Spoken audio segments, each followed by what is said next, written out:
有这个运动公园啊，差不多有30档建设掉哈。目前啊，都要离这个设施啊稍微有一点老旧啊，还有牵涉到有当时啊，迄大雨时阵啊，这个散步道啊，有一寡迄个积水的这现象哈。所以市长看到这个现象指示市政府都发局、工务局、体育处还有公所共同来争取预算来进行这个体育公园的改造。咱有这市民这样关心所以市政府希望在这个工程动工之前用这个设计内容向这个市民先来进行说明报告如果大家没有很大的问题我们大概原则上近期大概就会动工兴建。是要再了解咱这个工程周边的这个工程了环境的改善了是什么工程改善了安怎是不是对咱玉井区这区民有所利益啦如果有有较好啦咱当然甲支持啦若是讲有所缺陷的话，咱当然提出真好的办法甲建议啦会当改善啦。改善进程就有真正在行，改善了应该会阁愈侪人吸引较侪人潮来。掌握市政3分钟，台南进步向前冲。欢迎收看《市政3分钟》。玉井运动公园已使用将近30年，为重新活化以及规划符合现代人使用的功能，台南市政府都市发展局、公务局及体育处共同向中央争取补助经费，办理周边环境改善工程。相信运动公园改善后，能大大提升市民朋友休闲居住的品质。来听听韦哲市长怎么说吧。鼓楼山是一个非常漂亮的地方过去也曾经在这个地方把公园设置好，但是已经时隔蛮久了，20多年了所以说有一些设施，还有基础设施，还有游乐设施，还有能够亲子共有的一些设施，都有需要补强、加强、整修的地方。因此呢，我们特别请都发局来努力来把这个部分做好这个也谢谢议会的关心，还有谢谢立委的关心，那也谢谢我们许多各位里长们还有许多民众大家的一个共同关心，希望这个工程能够如期如职的完工，然后提供一个玉井还有山区的民众就最好的休息的地方。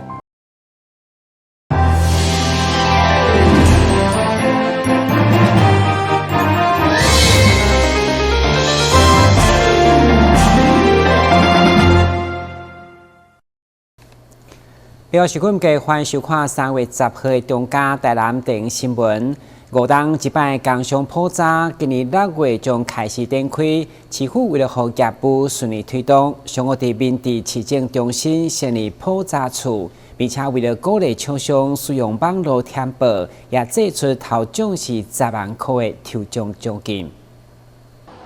为了顺利推动普查作业，台南市上午伫民治市政中心成立工业甲服务业普查处，由市长黄伟哲甲一个以及主管共同揭牌。市长表示，将全力配合中央的经济政策，做好各项普查和调查更加精准。因为有这些调查项目，国家的政策，才有一个比较好的一个推行的准据。那其实有人会说，那现在电脑的时代已经很发达了，资讯科技很发达，为什么还要用人力普查？其实我们这次的普查是除了用人力进行普查之外，我们还借助许多科技和这个电脑的科技那这样子能够让这个调查会更精准。那尤其台湾的经济发展台南市也是发展得很快，许多新设的公司行号还有工厂都如雨后春笋。那所以说我们更要借着这个时候来进行比较详尽的调查，这样子提供给中央政府在制定经济政策的时候，会有比较好的这个数据做出比较好正确的一个决断。这个我们是全力来配合跟支持这个工商普查。根据了解，工商普查是5档才办理一摆，由行政院主计处主办。对民国43年开办以来，已经办过13摆。今年台南需要普查大约13间的店家，为了鼓励厂商配合，政府嘛展出对网络添赔的计划，也阁有机会抽到10万块的头奖。台南新闻管制何超芳采访报道。位于中正路5巷的中西区图书馆，目前是甲文资处做伙用同一栋建筑，因为空间小、设备阁旧，所以市府决定将中西区图书馆刷到原台南州会，预计今年暑假得当正式甲市民见面。活化原台南州会的空间使用，台南市政府也完成了空间规划设计。在今年7月，将作为中西区新的图书馆，并融入台南228史料专区，成为图书馆的发展特色。中西图书馆预定7月会搬到那个旧的州议会搬迁以后的话那个会有一个更加宽敞明亮的那个书宿空间但是呢，因为那个旧议会是市定古迹限于那个承载量那个书籍数的话不会比现在还多但是的话，那个对读者的权利是不会受损因为可以利用那个预约借书的方式的话调阅书籍但是的话，真的一个明亮宽敞的空间的话，在那边阅读的话，真是赏心悦目了也欢迎读者到时候尽量来利用。目前中西区图书馆正在办理独立生活、女力时代主题册展，民众只要伫图书馆借册，就会送予你一个好牙翠安收纳袋。独立生活、女力时代这个主题书展看桌面上有一些特别针对女性朋友的书欢迎朋友来借阅凡是3月8号到3月20号来这期间来借阅书展的书的话我们就会送那个 Q 版的虎爷口罩收纳盒它值得大家来收藏啦。不止册芳，伫图书馆外口嘛有淡淡花香。开甲水水的粉红花风铃木，吸引真侪民众来翕相。中西区长汪庆龙欢迎市民大众踊跃来中正路5巷看册看花。台南新闻赵秀伟采访报道。前阵仔乌麻修行以后的胡马梗，因为无路用，烧掉以后嘛会造成空气污染，所以西港公所甲当地农民想出亲像稻草人同款，将胡马梗放伫飞机埔的步道边，成为当地特色。透过先用插板甲胡马梗人的架仔钉好了，佮甲收集好的胡马梗绑起嚟，等衫裤穿好了，一个完整的胡马梗人就完成啊！西港区公所佮有当地民众发挥创意，甲未当烧的胡马梗做成胡马梗人，实在非常的趣味。因为阮西港有出产迄个芝麻，芝麻内底有一个芝麻梗，芝麻梗伊无法度迄个阮做任何利用，阮的社区的民众，佮阮的替代各做用心的，看会当来活用无啦变啊活用呢？阮从咱的稻草拢会做稻草人嘛，来阮即届是用咧胡麻梗来做胡麻人。胡马梗人可当透过调整关节来甲游客做互动，看起来实在非常的古锥。甲胡马梗人摆伫咧花旗木步道的边仔，互游客当欣赏花旗木的同时，嘛会当感受一下一般常常看到的稻草人甲胡马梗人有啥物无同。胡马人真足个外表身躯表面迄个足个志工社区的志工朋友阮的迄个阮的替代役来做伙来合手联手来做伙一个胡马人。这来互各位来看互阮的阮胡马再重新再利用，让胡马的文化仍加以传承。红查讲，阮胡马梗嘛会当做无共的利用。响应环保回收佮利用，因为胡马梗未当烧，所以透过当地公所佮有当地民众共同发挥创意，互原本无路用的物件重新佮予伊新的生命，更会当落实环保爱地球。台南新闻刘品言采访报道。虎城联警是清朝伫虎城才有的民间联防，虽然现在无这项制度，不过转化为庙宇之间的情感交流。虎城北极境联谊会日前就完成会期的交接，除了有155档的历史意义，嘛希望借此延续虎城特有的联谊情谊。虎城北极境国公庙派出代表，将会期为总赶经。供应到山仔林调兴宫以及马兵营保和宫，这场规模不大，但具有意义的活动，是蕴含着155年来重要历史文化，也就此延续了府城特有的年境情谊。我咱100年去开始恢复，所以我来到这多12天啊，拢总有8间庙宇参与，但是即摆减一间就是迄间台南这个大南门这个新南宫，只有节目而已啊。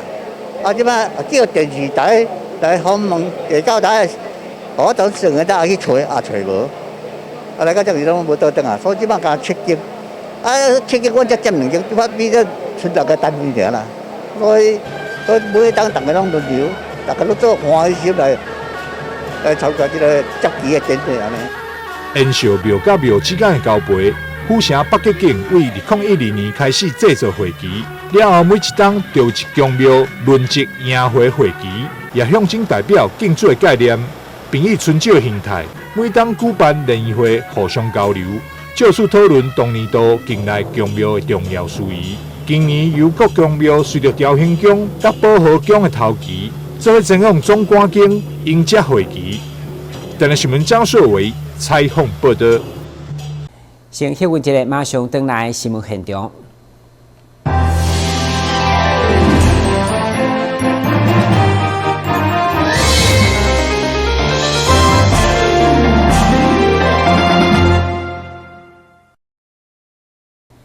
因为疫情已经停办2档的台湾国际蓝展，今年将伫3月26到4月5号再次登场。市长为特表示，今年不只有新品种的兰花，新的会场布置更结合国际议题，用拟色技术推出了乌克兰代表色的兰花，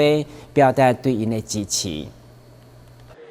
全世界有1/3兰花来自台湾，而台湾有一半兰花是来自台南。今年的台湾国际蓝展则是停办2档后盛大展开。台南市政府伫宣传记者会中，先以精彩舞蹈启动今年蓝展的序幕，也表示到时伫后壁区将有新品种兰花甲全新布置的会场，甚至用拟色技术推出代表乌克兰的兰花。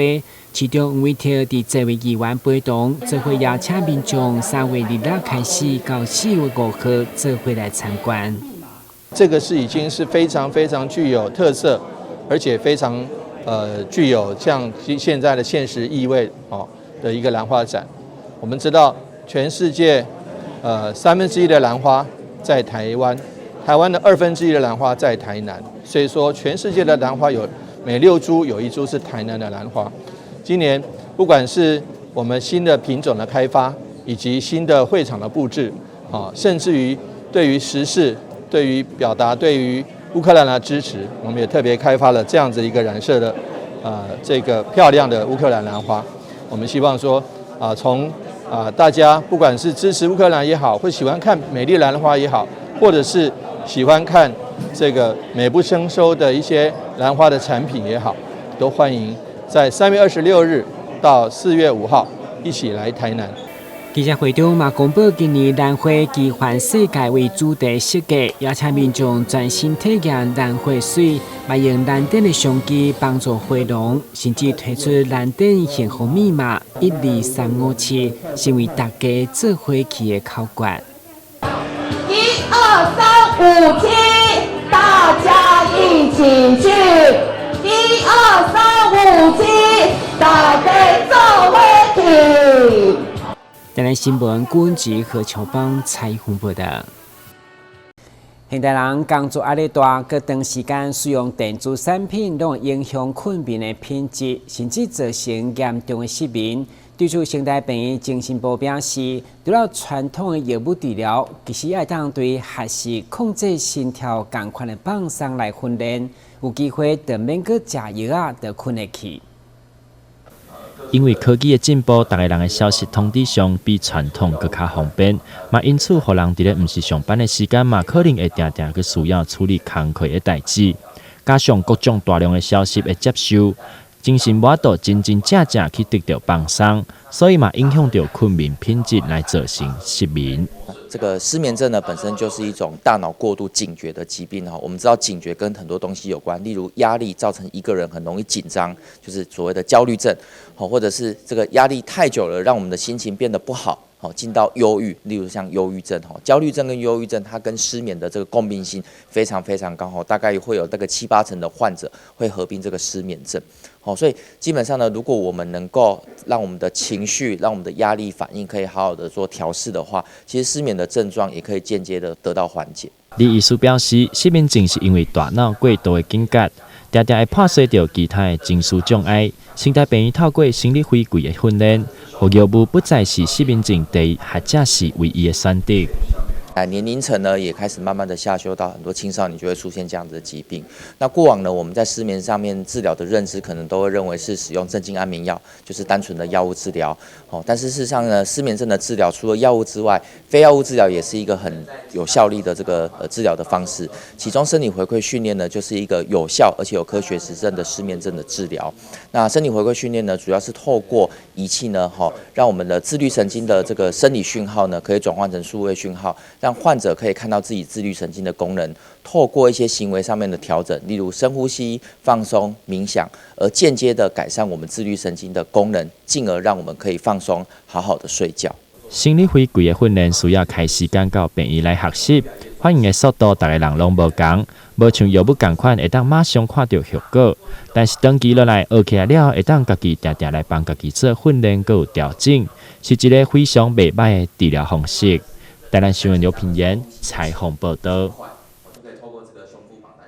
真侪人拢有偷眩白暗的经验，引起的原因嘛真侪，其中就有人因为长期有眩兼有火烧心的问题，寻求心脑病院中医的调理，结果两项的困扰拢大幅度改善。一般人若头眩白暗，感觉天棚拢在洗，甚至要想要吐，这个是西医所诊断的梅尼尔氏症，算是黑暗眩的一种。根据心脑病院表示，有一位65岁的陈女士，长期以来都无定期有这款症头，甚至合并胃酸过多，相当困扰。经过中医药依照伊的体质来调理，不止眩的问题大大改善，就连火烧心嘛减少真侪。一种就是中药的治疗，然后另外一种是针灸。那如果患者有些患者他对针灸比较恐惧感，那我们就用中药的治疗这样子。那传统中医就古书记载就有对于眩晕有一定的了解了，然后所以我们现在的中医也是利用传统的中医的文献的记载，用中医的辨证论治方式去治疗眩晕，看着患者是属于痰湿型还是属于肝阳上亢型。然后用不同的药物去做治疗，这样子。根据卫生福利部2018年的统计，全台急诊712万人次当中，其中头眩白暗的患者都25万外，排第3位。所以医生嘛希望中医药介入以后，会当减轻急动前的医疗压力。因为眩晕它的复发率比较高，然后之前我们中医师毕业之前都需要在西医见习，然后在西医的见习过程当中，急诊室医生表示说，眩晕的话，它急诊的减伤分类是属于比较轻症的啦。所以如果我们中医可以降低这个眩晕的发生啊，对急诊室的负荷量是有一定的帮助的。医生嘛提醒，因为黑暗眩的原因，对困袂好势、内耳无平衡、到生瘤拢有可能，所以若有相关的症头，一定要详细检查，对根本来治疗。台南新闻军职何秋芳采访报道。流浪猫犬问题一直是头疼的社会问题。对此，周慧玲阿母因为唔甘因流浪街头，所以10年来付出心血伫动物的救援，希望早一天伫街头看无流浪猫犬。罐头配上饲料，盒子一放下，几只流浪猫就开始靠近。这样的动作，周伟玲已经重复做了将近10年。多年前因缘际会下捡到浪浪，周伟玲开启了与猫狗的缘分。至今家里已经收养了多达25只的猫小孩。在我们这区的话，我们就是先看到流浪猫或流浪狗，前2-3天先让它固定这个地方，然后再找时间用诱捕笼去抓它，然后抓完之后跟医院约定好时间，我们就带去结扎。那结扎完，我们会有一个就是先让它修复的动作，在我们家先休养，休养之后我们再原放。不论是家犬家猫，或是外面的流浪狗、流浪猫，你只要说结扎，你会就是减少它的一些生育率嘛，然后就不会泛滥。夫妻俩全心全意的照顾这些毛孩子，每月花费金额都十分庞大，不论是饲料还是医疗费用，都靠平时的义卖或是做生意的收入来支出。因此，也希望有能力的人可以用实际的行动给予支持。我跟我太太就是秉持说，我们不要做募款的动作，因为其实募款太多人在诟病。如果要支持我们的话，我是觉得说，可以到我们那个英明市场的阿明生鱼片来给我们支持。你可以拿到我对品质保证的食物，又可以帮助流浪动物。那我们所赚的所得，基本上我们都是尽量就是我们除了自己的薪水之外，剩余的我们会不遗余力的帮助目前家里现在这些孩子，还有我们做 TNR， 就是结扎原放的一些动物的医疗。偷天错理，毛小孩自在的跑来跑去，但到房间一看，笼子里有好几只猫，都是需要特别照顾的。夫妻俩的能力有限，只能帮助流浪猫狗结扎再原放，不要让数量没有极限的扩大。只希望他们这份小小力量能够被更多人看见，召集更大的力量来一起帮助他们。记者张世明、林嘉义高雄报道。高雄第一社区大学的农园社团登记推广种无农药的蔬菜，甚至每一天会唱歌放音乐给蔬菜听。日前就收成一粒将近25台斤的超大高丽菜，学员拢欢喜甲。透早就出门，天色渐渐高。一边唱歌一边照顾菜园，这是乐学农园社的日常。除了每天为蔬果们撒下有机肥料，更会播音乐给他们听。我觉得我的高丽菜就跟我一样喜欢听音乐，它有快乐的心情，它就会长得很美、很漂亮，然后它也会很健康，对。然后因为我们第一社区大学因为有成果展的关系，所以呢我就赋予了我这一颗高丽菜，它任务就是你要在成果展的时候曝光，然后展现你的美给大家来看。除了品种不同，乐学农园社推广无毒农业多年，再加上音乐与细心的照料，才能够有这么好的成果回馈。而在日前的成果展中，更将这颗巨无霸捐出来义卖，能够种出这么大的高丽菜，让学员们都十分开心。看到他们看到这一颗高丽菜的那一个惊讶的表情，还有他们那种羡慕的眼光，那我觉得我那一天在那边，我觉得很光荣，与有荣焉呐。常年推广无农药种植，农园社也开设了一连串的课程，教导学员如何利用有机肥料与其他植物配合，达到天然的灭虫效果，在不伤害环境的前提下，种出自然美味的蔬果。这边就是种这个万寿菊，在这个茄子的旁边，就可以让茄子免于受到线虫的危害。我常在讲哈，就是说多一座休闲农场，就是一个教育农场、有机农场，就会少一家医院。